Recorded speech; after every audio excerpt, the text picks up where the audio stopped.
Dobrý večer, vážení diváci, ještě jednou vás zdravím z prostoru Rádia Prostor, taková nechtěná hříška a samozřejmě i serveru Echo debaty, která začala krátce po 8 hodině. Dnes už ta témata jsme předem avizovali, bude to zejména situace na Ukrajině, respektive vyjednávání o míru. Podle těch posledních událostí, které jsou staré doslova pár minut, to vypadá, že by se obě dvě strany, jak ukrajinská, tak ruská, mohly setkat. Budeme se také bavit o tom, jaké byly oslavy 80 let od ukončení druhé světové války a také se podíváme s mými hosty na to, co bude rozhodující pro volební kampaň, pro úspěšný volební výsledek v nadcházejících sněmovních volbách. Dovolte mi, abych své hosty představil. Marek Benda, šéf poslanců ODS. Dobrý den. Dobrý den, přeju. A Radek Vondráček, místopředseda hnutí ANO. Dobrý večer. Dobrý večer. Pane Bendo, začnu u vás. Na Twitteru před malou chvílí reagoval Volodymyr Zelenský, reagoval na výzvu ruského prezidenta Putina k tomu, aby se setkali na neutrální půdě, řekněme, v Turecku. Jak to hodnotíte? Jak to vidíte? Bude ta schůzka, pakliže k ní dojde, a my si to rozebereme, bude určující pro nějaký ten další vývoj toho ukrajinsko-ruského konfliktu? To je naprosto v hvězdách. Já si osobně spíše myslím, že ke schůzce nedojde, protože Vladimír Putin nemá na žádné takové schůzce zájem a myslím si, že udělá všechno tomu, aby tomu zabránil, ale to fakt jako uvidíme, jo? Jestli se něco stane nebo nestane. Myslím, že schůzka těchto dvou mužů bude mimořádně složitá, protože prostě mají za sebou nejenom věty k sobě nesmírně nesmiřitelné, ale ten Zelenský má ty tisíce mrtvých, a teď ne válečných mrtvých, ale ty tisíce mrtvých v těch ulicích a proti němu bude sedět osoba, která je za to zodpovědná. To fakt jako není úplně jednoduché a triviální. Bylo by to samozřejmě dobře, kdyby se podařilo nějakým způsobem vyjednat nějaké minimálně aspoň trvalejší příměří a přestalo se střílet, ale já na dohodu těchto dvou mužů moc nevěřím. Když říkáte, že Putin nemá zájem na tom jednání, jak si potom tedy vysvětlujete ty jeho slova, ten noční projev, kde on navrhl tu schůzku? No, uvidíme. Já říkám, uvidíme. Budu na to zvědav, ale zatím nám předvádí, že všechny jeho kroky jsou takové jako něco chci, ale vždycky to udělám přesně obráceně. Pan prezident Trump si myslel, jak bude možné dohodu uzavřít během 24 hodin. Pak cestovala jeho kamarela v různých vyjednavačů a telefony jednomu i druhému státníkovi opakovaně a zatím se mi nezdá, že by ruský prezident uhnul o jeden jediný milimetr. Jeden jediný milimetr.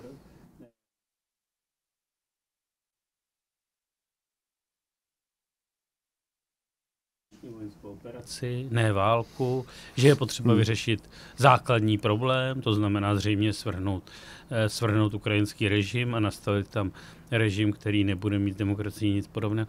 Pokud bude říkat takovéhle věty, já chci celou Ukrajinu, bez jakýchkoliv věd, tak si fakt myslíte, že je možné se s tím na něčem dohodnout? Já tu otázku přehodím na pana místopředsedu. Já teda jenom jednu poznámku, nijak míněnou útočně, ale když říkal Donald Trump 24 hodin, tak určitě myslel těch 24 geopolitických hodin a 100 dní není mnoho. Vy byste proto měl mít pochopení, protože vy jste taky říkali, že budete vyrovnaně hospodařit a končíte se sekyrou 1,17 bilionu. To jsou prostě určité politické nadsázky. Těch 24 hodin se přece vědělo, že to nebude. Tak z toho mezinárodního konfliktu hodit na deficit státního rozpočtu přece jenom. Pane místopředsedo, to je vážná věc. Tomu já rozumím, jenom říkám, že já bych pokračoval. Jako velké představy, že se to dá zvládnout a úplně to nevypadá. Myslím si, že měl jasný plán, no ale prostě ta nenávist a těch mrtvých je mnoho, je to extrémně těžké. Já jenom ještě jednu připomínku, já v podstatě ale neočekávám schůzku na nejvyšší úrovni a myslím, že to takto ani nebylo avizováno. Sejdou se delegace Ruska a Ukrajiny a na nejvyšší úrovni, to je s velkým otazníkem, jestli by se tito dva muži sešli. No, důležité je, aby se sešly ty delegace na nějaké reprezentativní úrovni a začali se bavit, jestli vůbec dohoda je možná. A ten příspěvek Donalda Trumpa na jeho sociální síti je vlastně úplně čerstvý, kde už jim vzkazuje pro Boha, a už přestaňte si vzkazovat na dálku a klást podmínky, a už se hlavně sejděte. Sedněte si k jednomu stolu, ať my ostatní teda víme, na čem jsme. Ale ono to, a jestli je vůbec reálné, pane místopředsedo, vypadá, že v zásadě ta schůzka by měla být velmi osobní. Aspoň já tak tomu rozumím z toho prohlášení Volodymyra Zelenského, který říká, očekáváme úplné a trvalé příměří. Já osobně budu ve čtvrtek v Turecku čekat na Putina. Doufám, že tentokrát Rusové nebudou hledat výmluvu. Zvykám si na to, že představitel jednoho státu něco řekne v rámci interview nebo na tiskové konferenci, druhý mu odpoví na síti X, třetí se vyjádří na síti Social Truth a takhle se komunikuje. Na to si zvykáme i my novináři. Já věřím, že prostě ještě tam kromě toho jsou nějaký lidi, kteří si zavolají nebo napíšou a kteří vedou nějakou komunikaci těmi diplomatickými kanály, protože jinak už opravdu bychom si taky nemuseli zvyknout nikdy. No, co se týče té schůzky, promiňte, vy tedy nevěříte já jsem to nepředpokládal, nevěříte v to, že ve čtvrtek se potká Vladimír Putin s Volodymyrem Zelenským přímo v Turecku. Istanbul, Ankara, nevíme. No, moc ne, protože návštěva, navíc je to i bezpečnostní věc, která se nedá vyřídit přece za týden. Čistě z praktických důvodů, když to vezmeme kolem a kolem, tak tohle fakt neočekávejme. A na nějaké solidní úrovni. Konec konců ty jednání v roce 2022 v Istanbulu vedly delegace, zastoupení. Tam nebyli ani ministři zahraničních věcí. Tam byla skupina na obou stranách a vyjednávali podmínky. Tak jsem automaticky předpokládal něco takového i v tomhle případě. Ale já jsem teda přesvědčený, že je spousta balastu kolem. Já pořád věřím, že dohoda je možná, že říct a priori, že Rusko se dohodnout nechce, to taky nejde. No, každé jednání vždycky nějakým způsobem odráží i tu sílu a situaci na bojišti a vzhledem k tomu, jak to Rusko vůbec neprojevuje ochotu, tak asi se cítí v tuto chvíli aktivnější a možná v lepší pozici, než je ta Ukrajina. Pane Bendo, to bezpodmínečné setkání, které nabídl Putin, může k němu dojít, k tomu bezpodmínečnému setkání, protože i v tom tweetu Volodymyr Zelenský říká, že očekávají úplné a trvalé příměří od zítřka, od 12. května.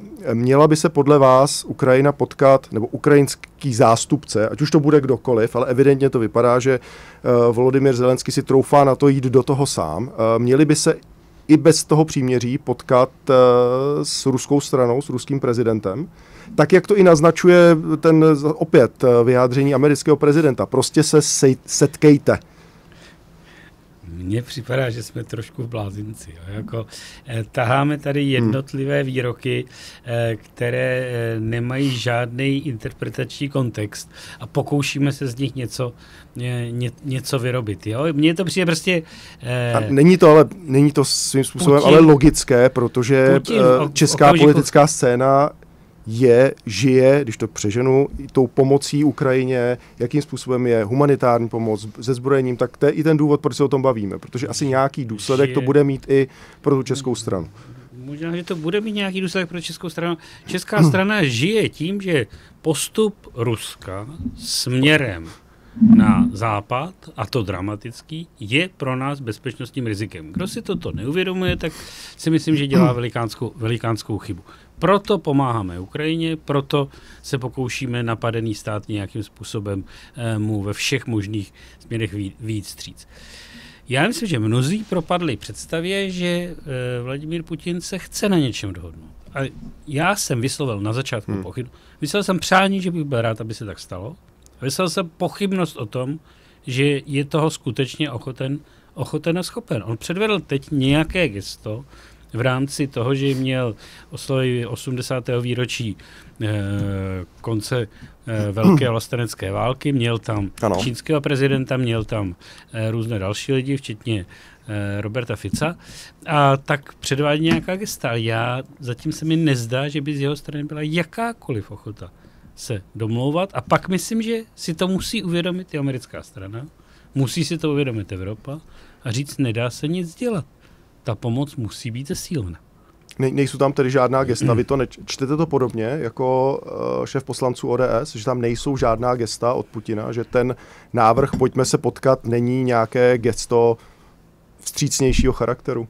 No já vám řekl, tak se podívejte na to v širším kontextu, že ta dohoda o těch minerálech opravdu podepsaná je, že ji jednomyslně ratifikoval ukrajinský parlament, což je velký posun, si myslím, ve vnitřní politice Ukrajiny, protože prezident Zelenský to rozhodně nemá jednoduché ve vztahu, řekněme, k těm ostřejším národním silám, a toto říkám velmi diplomaticky, v rámci tohoto vysílání, takže je posun i v tom ukrajinském myšlení.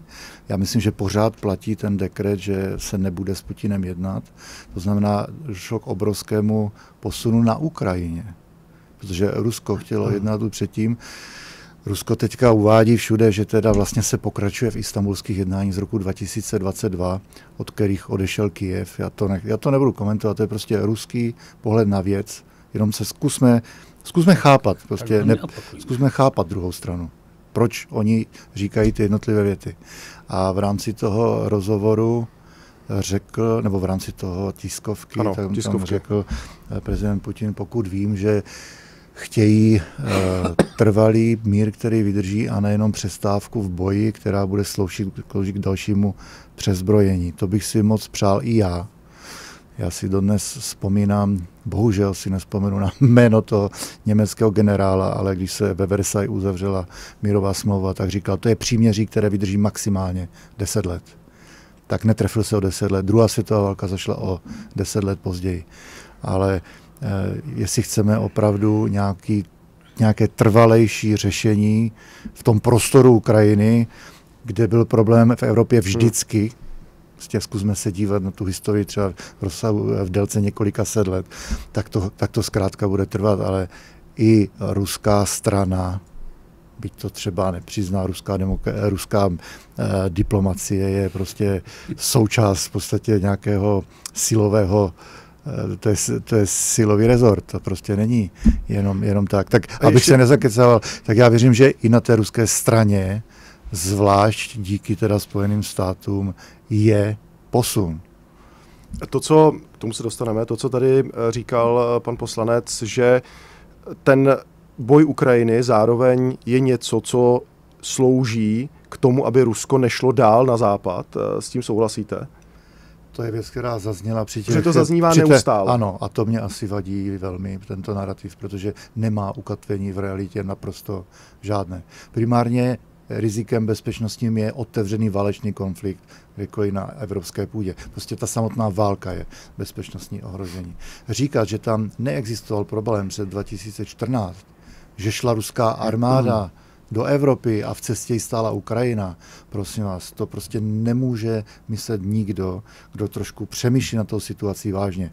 Nikdo nezpochybňuje, kdo je napadená země, nikdo nezpochybňuje, kdo je agresor, ale tam ty vztahy byly komplikované a v podstatě potenciálně nebezpečné už dlouho předtím.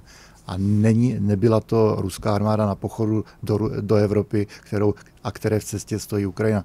Tomu prostě neodpovídá žádná skutečnost. To mi prostě, ať mi vysvětlí například, kde došel pan premiér k tomu, že Rusko každých 4 až 6 let útočí, jak přišla paní Pekarová k tomu, že teda vlastně... Tady jste byl vyzván k tomu, abyste to, co pan Vondráček říká, narrativ, který se objevuje často, abyste vysvětlil. Který zazněl od pana Lipavského, že teda Volodymyr Zelenský lídr svobodného světa, promiňte, pro mě je lídr, když už tak svobodného světa, prezident Spojených států, nikoli prezident Ukrajiny. My jsme to zase trošku s těmi oslavami přeťápli. Pane Bendo, chcete na to reagovat? Protože tady v zásadě je velmi výrazné zpochybnění toho, co jste říkal. To, že Rusko plnou parou jelo na Já přemýšlím, jak moc jsem zděšen.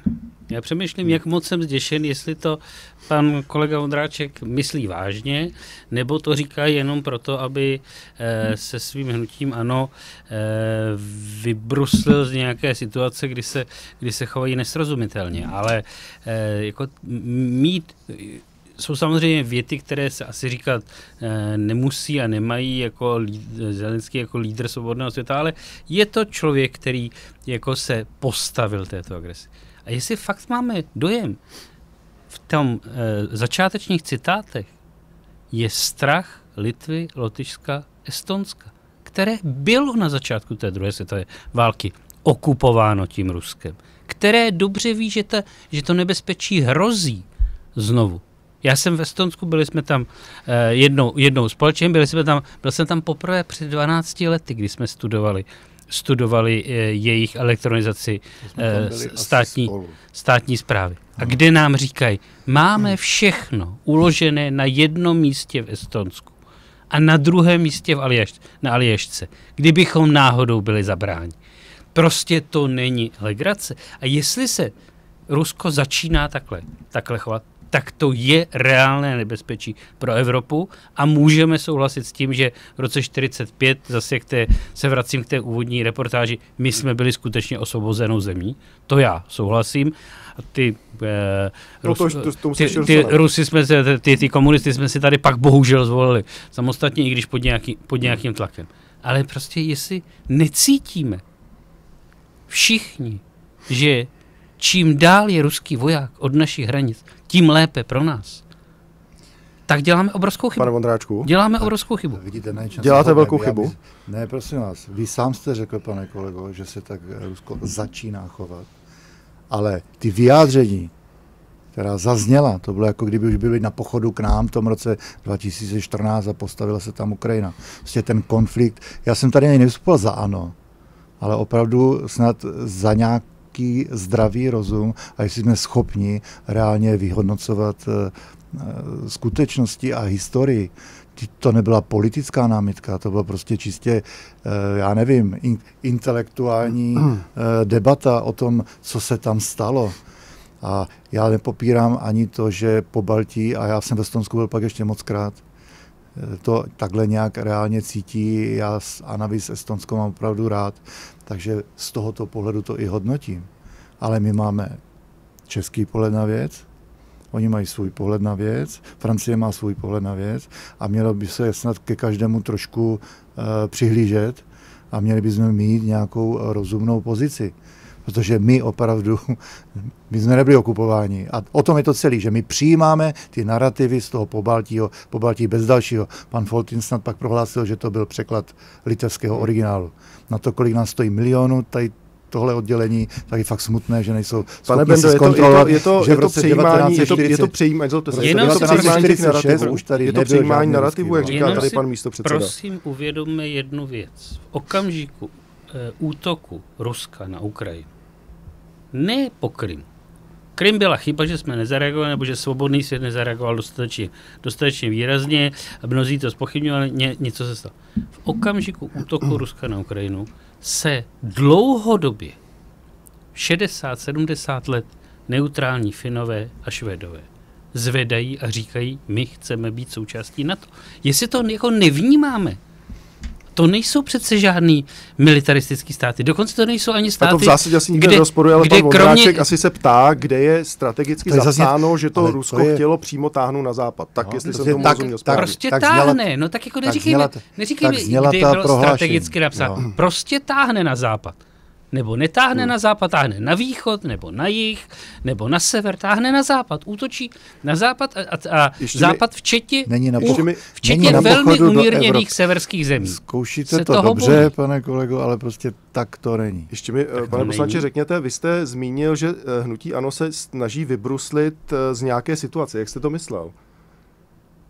Z toho, že není celou dobu pořádně jasné, na čí straně stojí, ale protože nevědí, na čí straně stojí jejich voliči. Vždycky jako jednou za čas podpoří deklaraci, to já neříkám, sněmovní vlastně podpoří relativně rozumně i výdaje, které na Ukrajinu jsou, zákony, to já neříkám. A pak vždycky říkám, no ale ono je to složitější. No, a on ten Putin má trošku pravdu. Tak a on má právo vyrazit. To teď to tady předvádíme ty 20 minut, jestli já jsem to se tady snažil chápeme, vysvětlit, že tam mezi těmi velkými slovanskými národy prostě nějaké napětí existovalo. I s Evropou nebo bez Evropy. Když to přece musíte vidět. O tom byla ta debata. A prosím vás k té pozici ano. Jsme třeba, pokud vím, jediná politická strana nebo hnutí, kde jsme vzali část svých peněz jako hnutí a poslali je na pomoc. Andrej Babiš byl aktivní osobně a dokázal jako osoba dostat několik autobusů s ohroženými lidmi na začátku konfliktu do České republiky. My jsme vždycky říkali, že jsme pro pomoc Ukrajině, ale o té muniční iniciativě. Ale, není to tam, že tam ale i třeba šéf hnutí ANO přece jenom nechce. rétoricky měnil. Nejdřív byl pro jak jste říkal, pak říká, že vlastně si není tím úplně jist. Karel Havlíček říká, pojďme to přehodit spíše na NATO. Není to tak, že to není skutečně jako srozumitelné. To, že nebudeme bezhlavě kývat na všechno, co se nám předloží na stůl, to je kromě jiného naše práce, ale navíc si myslím, že to je opravdu nějaký racionální, pragmatický pohled na věc. Prostě ani muniční iniciativa není dokonalá. Já jsem říkal, že ten způsob, jakým byla provedena, znamená, že nejspíš se našponovaly ceny, když to řeknu po našemu. Kritizovali jsme netransparentnost. Proč některé země byly schopné teda zveřejnit ty údaje, my ne. My tady projednáváme v utajení, kde co. Myslím si, že tomu uškodil vlastně i ten styl toho, jakým to bylo realizováno a teď neřekl Karel Havlíček nic jiného, než že muniční iniciativa ve své době, když ta Ukrajina neměla čím střílet a prostě nefungovaly žádné mechanismy, tak to bylo na místě a my jsme neřekli, že jsme proti.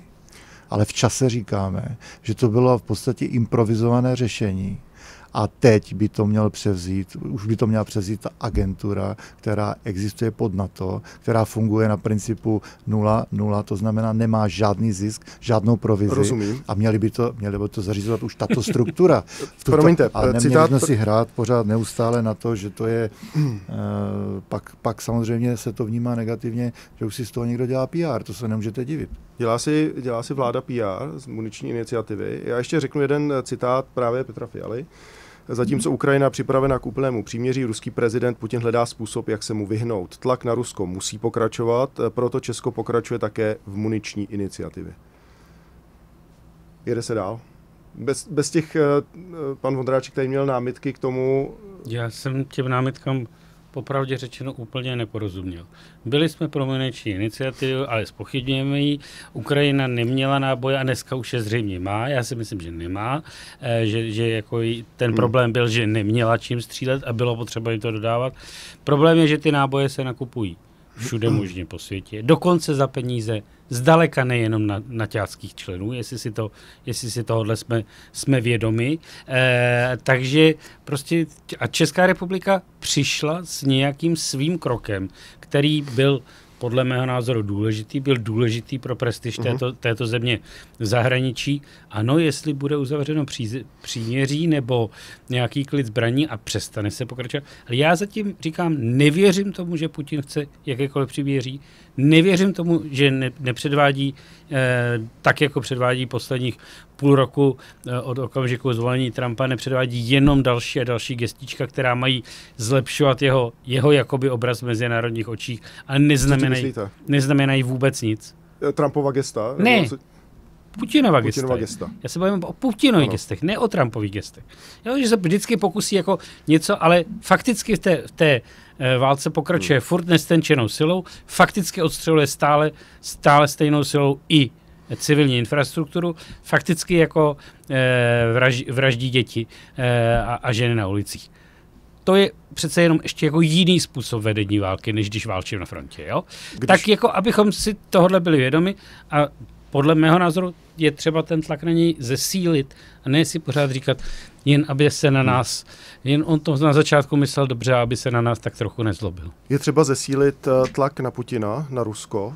Mluví se o sankcích, pakliže nebude ono příměří, tak... Mluví o nich i Donald Trump. Mluví o nich i Donald Trump, mluví o nich i evropští lídři, kteří se potkali s Volodymyrem Zelenským a společně telefonovali Donaldu Trumpovi. Je to strašně komfortní, je to strašně jednoduché, pořád opakovat ty stejné fráze, podporujeme Ukrajinu, Rusko je agresor. To je prostě strašně jednoduché, ale nikam to nevede. Jak si slyšet ten plán B, protože to, že se zase zesílí sankce, tak už vidíme, jak to funguje, nefunguje. Jediný, kdo reálně předvedl nějakou iniciativu, tak je ten americký prezident.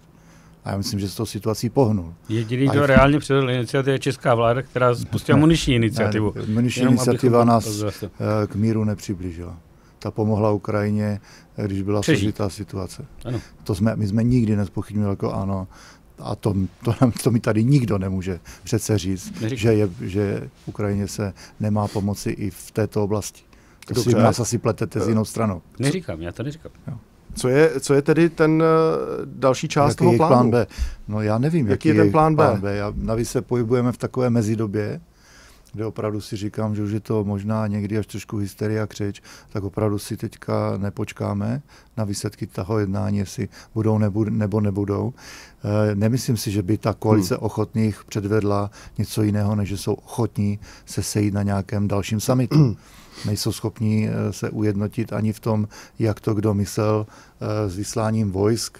Vždycky něco řekne britský premiér Starmer, pak něco řekne Macron, pak to neplatí. Jak to myslíte? Když přišel Macron s tou iniciativou na vyslání vojsk a pak se od ní Starmer obratem v podstatě distancoval. To je problém Evropy, který holt budeme muset řešit, ale teď se řeší konflikt Ukrajina-Rusko a ta jednání probíhají a spíš bychom se měli snažit to nějakým způsobem podpořit. Já mám pocit, že i ta média to spíš hazují a snaží se zesměšnit některé ty kroky a to není na místě. Myslíte toho, když někdo mluví o míru nebo o příměří? Ano, já myslím, že my v zásadě, když to vysvětlím posluchačům, my tady všichni ve studiu chceme pomoci Ukrajině, akorát se lišíme asi v metodě a jak si představujeme tu pomoc. To, co se Ukrajincům děje, že se jim pomáhá vždycky tak zrovna akorát, že vždycky ta vojenská pomoc byla tak akorát a tam opravdu umírají tisíce a tisíce lidí, tak svým způsobem ukrajinský lidé největší oběť toho, co Evropa dělá. Půjčím si část rozhovoru Filipa Turka, který byl dnes na Primě v Partii, kdy on tam vznesl požadavek, aby se vláda omluvila občanům, kteří byli dehonestováni kvůli svým názorům na dění na Ukrajině, nebo ti, kteří chtěli mírové řešení. Takhle on se ptal ministra zahraničí pana Lipavského. Vy jste se tak podíval do nebe. Co tomu říkáte, tomu požadavku? Protože sám můžete připustit, že rok, 2 zpátky slovo mír, příměří se tak často nevyskytovalo v tom diskurzu. No podíval jsem se, já jako vůbec nechápu tyhle ty teze o tom, že má být někdo odškodňován, omlouváno se mu za to, že byl dehonestován. No tak jsou chvíle, kdy se v menšině není to můj názor většinový a neříkám a nechodím druhý den, abyste mě jako teď pan kolega Ondráček zažil dění kolem dětského certifikátu. Já si myslím, že mám jako na 99% pravdu, akorát média si myslí něco úplně jiného, část historické veřejnosti si myslí něco jiného. Budu říkat, že jsem dehonestován? Ne, nebudu, prostě prohrávám veřejnou diskuzi, stává se to. No a co mám? Prohrál pan Turek veřejnou diskuzi a vy se bavíte o mně. Já jsem před nějakými 2,5 lety, nebo snad 3 vystoupil právě v tomto smyslu. A opravdu to, co jsem zažil a že jsem byl za ruského Švába a co jsem si užil na sítích, za to, že jsem ve stejném pořadu, mimochodem, jak pan Turek řekl, že pan Lipavský, byl jsem tam s panem Lipavským ještě v té debatě. A než jsem přijel domů na Moravu z toho debatního prostředí, tak byl jsem urážen. Měl jsem jediné štěstí, že zrovna v ten víkend jednala americká delegace někde v Istanbulu právě s tou ruskou, tak když může americká delegace jednat, tak asi to není úplný zločin mluvit o míru, ale užil jsem si svoje. Žádnou omluvu nechci. Ale to, co jsme my Chcimírové zažili, to bylo nad rámec nějaké debaty většina, menšina. To byly opravdu osobní útoky. Bacha, ale Chcimír je jiné slovo. Já vím, že vy jste tam vždycky dokázali umě kličkovat. Ne, já mám ty názory velmi pevné a stejné už fakt 3 roky. Chcimír, to, co bylo používáno, ty Chcimírové tady, byli lidé, kteří říkali, přestaňte podporovat Ukrajinu. My nechceme, aby se válčilo, ale faktický výsledek měl být, ať Ukrajina prohraje. Proto se jim začalo říkat Chcimírové. Přece v okamžiku, kdy řeknete, kdy máte silnější stranu a slabší stranu, ta slabší strana nemá zbraně. Řada lidí chtěla nějaká mírová jednání. Takhle to nebylo. Že řada lidí asi upřednostně nějaká mírová jednání. Ne. Tohle byly lidé, kteří kritizovali podporu Ukrajině. Všichni bychom chtěli mírová jednání.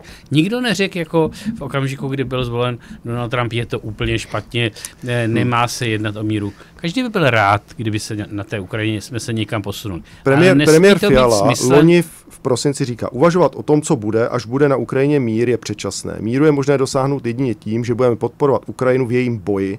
Česko odmítá všechny výkřiky o příměří a rychlém míru bez dalších garancí. No, tak to přece je jako... Nemůžeme chtít příměří, které bude znamenat jenom, že se jedna nebo druhá strana, aby byla spravedlivý, ale pravděpodobně i ruská, protože ruský válečný kapitalismus, nebo jak to nazvat, se rozjel na plné obrátky a má za sebou Severní Koreu, má za sebou Čínu, že se připraví, přezbrojí a zaútočí za 14 dnů. To si myslím, že je jako, ale to je věta, kterou úplně stejnou větu, jakou říká Petr Fiala. Říká Donald Trump. Nemůže to být jako a to bylo trošku jinak. Pane místopředsedo. Prostě bítí se v prsa a prostě Rusko bude poraženo. Není prostě jiná možnost. Kdokoliv, kdo zpochybňuje, že Ukrajina zvítězí. Přitom nikdo nedefinoval, co to je vítězství nad jadernou velmocí. Tak prostě tenhle narrativ, já to nesnáším, to slovo už, ale tento narrativ zazníval ve společnosti. Já říkám znovu, nechci omluvu, ale pamatuju si to. Já jsem rád, že jsme se posunuli, že se posunulo to rácio. Se samozřejmě lépe debatuje se Spojenými státy v zádech, když vím, že Spojené státy vlastně říkají to, co říkalo hnutí ANO už před 2 lety. Pojďme se, pane Bendo, pojďme se ještě posunout. Já jsem nikdy řekl a myslím, že ani nikdo z mé strany, z mého okolí, že by si myslel, že Ukrajina nikdy tuhle válku vyhraje. Toho jsme fakt jako doufali, že se jí možná může podařit nějaký kus území osvobodit. Ale to dohledáme, nějaká prohlášení. Uděláme fact check, pojďme ještě k jedné věci. Chtěl jsem použiju slovo narrativ, chtě nechtě, bohužel dnes večer už asi nic lepšího nevymyslím, ale já už jsem to zmínil v jedné té otázce. Debata ohledně konce války. Slavili jsme 80 let od konce druhé světové války. Misky vah, byl to osvoboditel anebo okupant, Sovětský svaz. Jak vy vnímáte oba dva pánové tuto debatu? Jako zbytečnou. Jako naprosto zbytečnou. Bez pochyby, ale řada politiků, historiků měla potřebu jít do médií a začít obhajovat ať už tu, nebo tu druhou tezi. No a já si myslím, že bychom měli prostě se snažit o historickou pravdu. Není to jednoduchá disciplína. Já si pamatuju, já jsem z malého moravského města, tak já jsem neměl povědomí o tom, že část republiky byla osvobozena Američany. Prostě to byl velice úspěšně skrytá informace. Já můžu být rád, že nás osvobodili Rumuni. A já pak jsem si poslechl paní Nerudovou, já jsem byl ve studiu, říkal, že nás osvobodili Američané. Já jsem si v duchu říkal, no a co třeba těch 30 000 Rumunů, nebo kolik zahynulo? Kolik Čechoslováků zahynulo? Američani, a v té Rudé armádě byly všechny národnosti tehdejšího Sovětského svazu. Není to zbytečné? Mně to hlavně vadí z toho pohledu, že je to oslava vítězství nad nacismem, což bylo bahno a největší dno vůbec lidské civilizace za A. A za B je to do jisté míry i pieta všech těch mrtvých. Takže pojďme se střetnout někde jinde a nechme to děje pravců. No bez pochyby, ale byli to i historici, kteří vysvětlovali, že z toho osvoboditele se stal okupant, nebo dávali tam to rovnítko. Je to fair v tu chvíli dávat tam to rovnítko, pane Bendo? 45 a 48, to nemá ani oporu v zákoně, promiňte, už nechám řeč. Ne, promiňte, a to skutečně toto zaznívalo, nebo to bylo různě na sociálních sítích, proto mě to zajímá mě váš názor. I to, co připravil Stratkom. Bohužel, pane poslanče, kéž bych nemusel, věřte mi. Já musím říct, že jsem jako úplně zděšen, když jsem viděl výběr vašich témat. Nejdůležitější, co se stalo v tomto týdnu, je volba nového papeže. A my se tady zabýváme ponožkama Konečního. Jo. Příliš sledujete sociální sítě. Zase to vyvolalo nějakou reakci a pravdě řečeno i řada politiků, kteří se prostě chovají podle toho, jak sociální sítě pískají. Bohužel. Druhé světové válce. Mně přišla mnohem zajímavější debata o tom, jestli máme 8. květen slavit jako den vítězství nebo den osvobození, protože přece jsme jako byli součástí vítězné koalice. Teď jsem se někde viděl s panem Marholem, kde kromě té východní fronty, všechny ty západní fronty, všechny síly, které tam bojovaly za naší stranu, byly úplně zapomenuty a pozavírány, včetně všech letců. A nepochybně jako Sovětský svaz spolu se svými satelity se o 20 let později okupantem stal.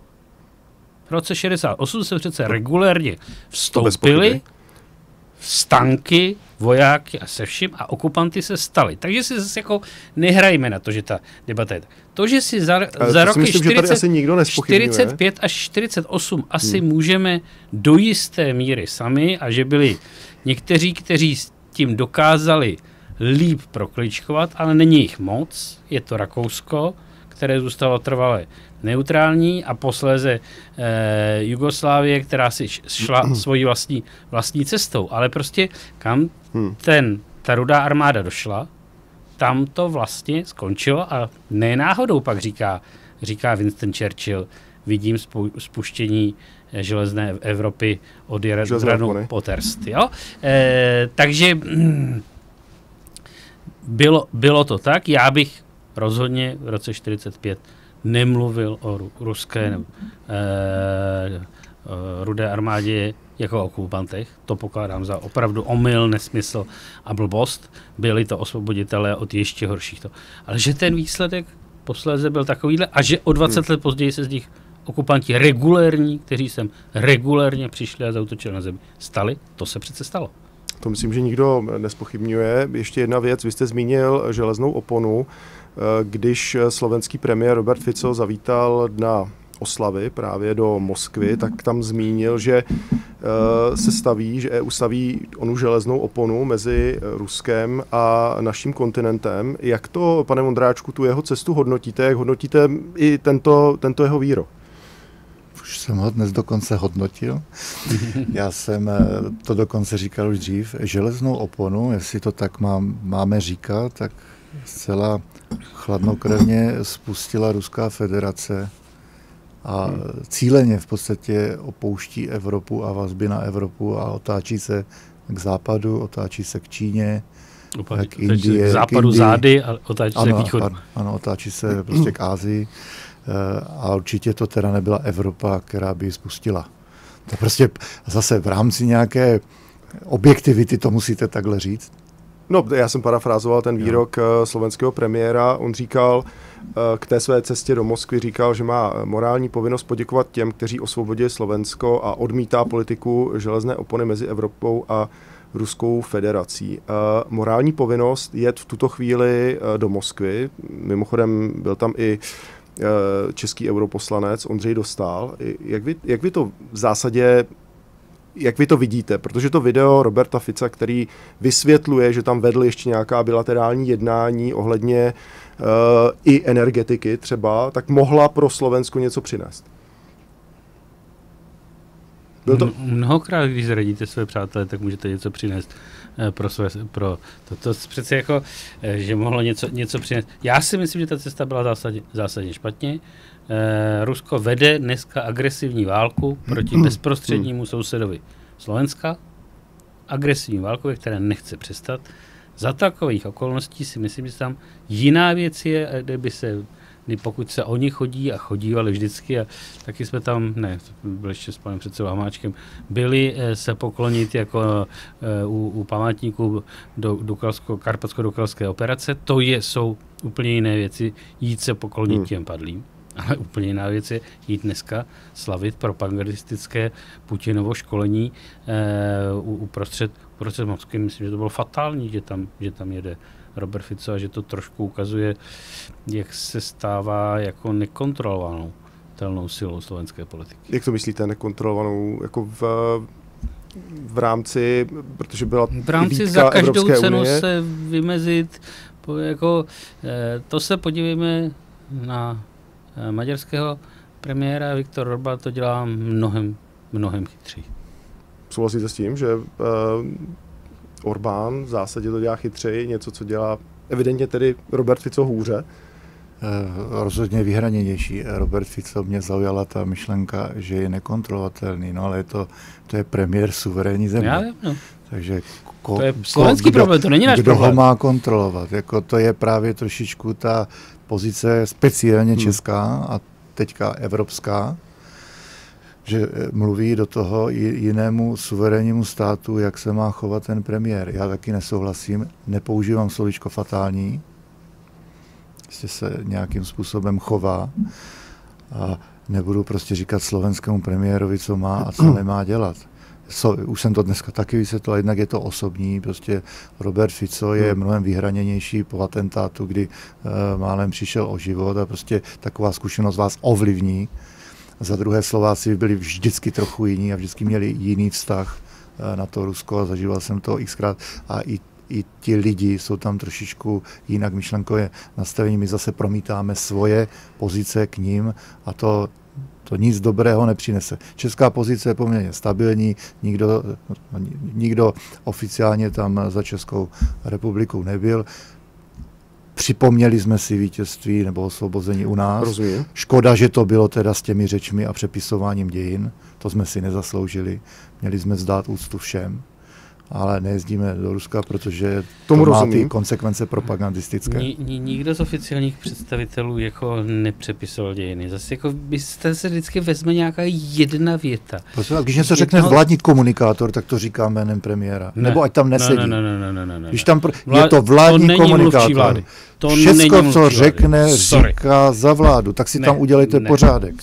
A za koho tady mluví? Za koho mluví? Sám za sebe? To přece není možné. No určitě nemluví za premiéra. To teda fakt jako premiér má svého mluvčího a premiér mluví za sebe sám. Určitě za něj nemluví. Já vám říkám, že republika to vnímá tak a všichni, že když něco řekne Otakar Foltyn, tak to říká jménem nebo svědomím premiéra, protože taková je jeho pozice. Ještě dovolte úplně poslední věc, nechci jít do detailů ohledně programů obou stran. Předpokládám, že ty kampaně se zesílí v několika dnech, týdnech, měsících, ale Vystartujeme v úterý. Startujete v úterý na Masaryčce, myslím. Ano. Co bude podle vás ten ideový střed, nebo ten programový střed, co to bude? Protože i naše debata, i další debaty samozřejmě na toto téma dokazují, že to téma Ukrajiny, Ruska je velmi silné. Zároveň tady ale jsou faktory, jako je energetika, ekonomika. Co to pro vás bude za ANO? Co je ten klíčový střed za vás? Já to vnímám velmi silně i z té současné takové předkampaně, kdy si už lidé mají vybrat, která je ta správná strana, byl to východ-západ. Myslím si, že to bude vládní koalice, která se bude hodně snažit o tato témata a jsou to témata, které mají odvést pozornost od těch reálných, jako je třeba jako je to téma ceny energií, situace v českém průmyslu, poklesu reálných mezd, inflace a tak dále. To znamená, my se budeme opravdu soustředit na to, jak se žije v téhle zemi. A vy jste viděli ty naše billboardy, že jsme na straně Česka. Prostě řešíme české zájmy, české problémy českých občanů. Na straně, vy na straně Česka. Protože napřed to byl východ-západ, do toho vám hodil vidle Donald Trump, tím pádem, že Washington je na západě, no tak teď je to ta správná strana. A už to někdy zavání tím, kdo proti nám, Ústředním kdo není s námi, je proti vaší kampaně nejhorší premiér. Já jenom... Dneska to bylo potvrzeno, nevím, jestli to víte. Vy tak vyšla dneska stejná agentura dělajících stejných 20 zemí, které vůbec nevím, jestli to není s vámi nějaká spřažená agentura. Naprosto nesmyslný čísla, ale vy fňukáte. Že neumíme nic jiného než antibabiš. A vy jedete celou dobu jenom kampaň antifiala. Vy tím pověsíte celou republiku. Celou republiku vysíte těma plakátama. To byla první. A po zralé a když úvaze, vám jednou vám někdo dá na tvář fotečku na Twitter, tak se rozbrečíte, tak nebrečíte. Jste nám brali domény, nikdy jsme nebrečeli. Ta vaše antikampaň byla vždycky brutální, aby jsme poprvé udělali a ještě jsme vyšli z nějakého průzkumu. Pane Bendo, já si myslím, že zkrátka ta vaše snaha ten programový střed, už jsem ho dostal tady ve studiu. V zásadě, o čem to tedy bude? Jenom poslední věc, protože tady byla zmiňována ekonomika, energetika, zároveň samozřejmě ona vyjednávání o možném příměří míru, situace na Ukrajině. Za vás, poslední věc. Co to bude tedy? Nevím. Volby se rozhodnou v půlce září, nerozhodnou se teď, nerozhodnou se během léta. Vidíme všichni, že voliči vlastně nesmírně přelétaví, že ve všech volbách, a ty mimochodem Trumpovi to prokázali velmi intenzivně, kde všechny ty státy byly nerozhodnuté, aby je nakonec vyhrál celkem suverénně on. Rozhodne se v posledních 3 týdnech a co bude tím ústředním, co bude tím, co zarezonuje. Pořád tady někdo vykládá něco o energetice, já to pokládám za úplně bizarní, jako nejdražší ceny energií a říkal jsem to dneska na té primě. Jediné, co mě na cenách energií zajímá, jsou benzínové pumpy, které jsou... Vy nemyslíte, že energetika je téma? Ale je téma, ale myslíte, že mu někdo rozumí? No dobře, že tomu každý rozumí, neznamená, že to je téma.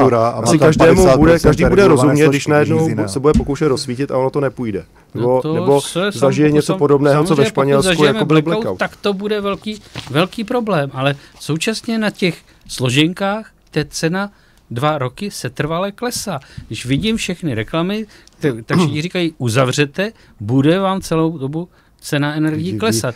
Benzín klesá, nafta klesá. Máme nejdražší energie v Evropě. 0,3 centu. Popíráte takové zjevně. Já bych si prostě za sebe přál, aby válka nebylo volební téma. To je moje osobní soukromé přání, protože je to příliš vážné téma na to, aby jsme to řešili ve volbách. Říká Radek Vondráček, místopředseda hnutí ANO. Díky, že jste přišel.